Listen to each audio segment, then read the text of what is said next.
Welcome to the West Wing Week, your guide to everything that's happening at 1600 Pennsylvania Avenue.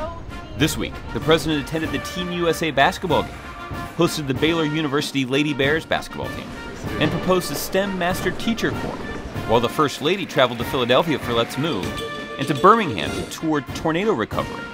The Vice President spoke to seniors about retirement security, and the administration hosted a Google Plus hangout on local foods. That's July 13th to July 19th, or the Biennial Bring Back the Gold edition. On Friday, the First Lady held a reception in honor of the Cooper Hewitt Design Awards in the East Room. The one thing that I ask young people is that when you get in these seats, that you reach back as well, because that's how we give back. Your responsibility is to make a place for the next set of young people when you get these opportunities, when you become the Secretary of the Smithsonian or the First Lady of the United States or the President of the United States, whatever one you choose,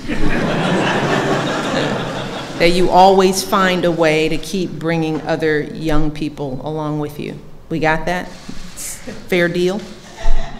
On Sunday, this day in history, 1 year ago, on July 15th, 2011, President Obama got a visit from an icon of the civil rights movement, Ruby Bridges, who was at the White House to see a painting that commemorates her personal and historic milestone hanging on a wall outside of the Oval Office.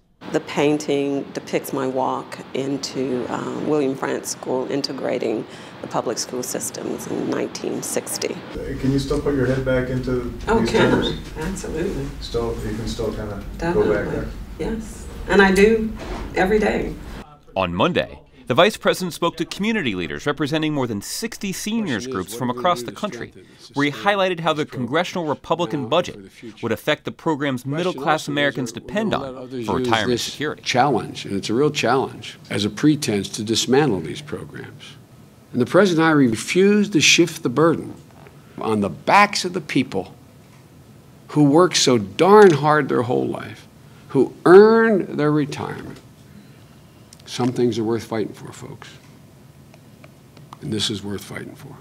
That evening, the president attended the United States versus Brazil men's basketball game at the Verizon Center in Washington, D.C. I know you guys got to concentrate. We just want to come by, say hello, say congratulations.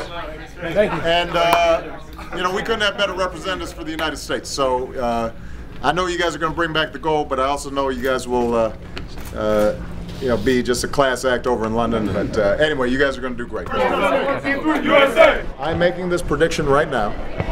Joe Biden's granddaughter, who is named Maisie Biden, will be a Division I player and maybe in the WNBA. On Tuesday, John Carson, White House Director of Public Engagement, joined inspiring women leaders in the local food movement at a Google Plus hangout to hear their stories and answer their questions in honor of the unveiling of the 2.0 version of the USDA's Know Your Farmer, Know Your Food Compass, an innovative digital guide and map that highlights USDA-supported local food projects around the country. And now, welcome to the East Wing Wednesday, your guide to everything that's happening with the First Lady.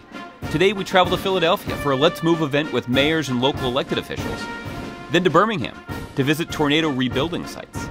In the morning, the First Lady traveled to Philadelphia, where she joined local elected officials from across the country to announce public and private sector commitments to get our kids healthier as a part of her Let's Move initiative. It's about supporting leaders like you who are on the front lines, our mayors, working to solve our childhood obesity epidemic so that all of our children in this country can grow up healthy. Back at 1600, the Domestic Policy Council was hosting a STEM Master Teacher Roundtable to roll out the president's proposal for a new National Teacher Corps to recognize and reward leading educators in science, technology, engineering, and math.